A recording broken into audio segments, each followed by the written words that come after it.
Hey everybody, how's it going? This is Jackson coming at you today with another one of your daily coffee tips. So, as you see right here, we got our gooseneck kettle, our Chemex, our scale, and some fresh ground coffee. You might wonder what we're getting at today. Today we're telling you that you need to make your coffee and measure it by weight, not volume. All right, and that's important for several factors. The main one is consistency. If you use the same weight every single time, your grind size doesn't matter because the coffee will weigh the same size, same weight. So what you need to do here is you take your fresh ground coffee, make sure when you put your Chemex on your scale, you tear it down to 0 so that doesn't throw off the ratio. Our preferred ratio is 15 to 1. That's 15 parts water to 1 part coffee. So you take this, we're making 8 ounces of coffee today.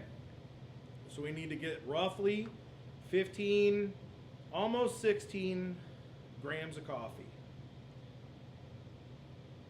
So right now we're at about 15. There we go. So as a bonus, make sure you got an even distribution there. As a bonus tip, one of the most important things you can do anytime you're making coffee is to infuse your grounds, pre-infuse them. You might ask why. Because when you pre-infuse it, you just take a little bit of water and pour it on. So what you can do is you see you can't really see it. There's little pockets of air and some of the gases that are in the beans. They bloom out, and that takes away some of the bitterness. If you don't do that, your coffee's going to be bitter and a little bit more bitter to the taste than it normally would be. So you just got to put a little bit of hot coffee or hot water on there and just let it bloom for a few seconds.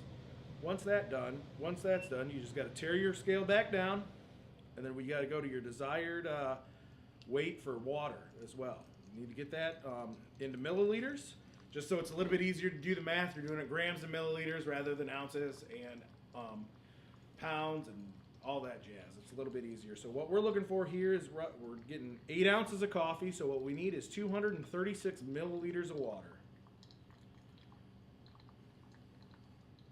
And once again, when you're using the gooseneck kettle, it's because the water aperture is smaller and it's a lot easier to control your pour.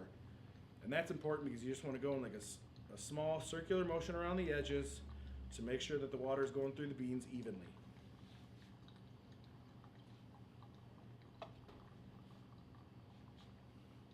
All right, now we're at the weight and we're just letting the magic happen. So hope everybody's enjoyed, found this one helpful. Take it easy.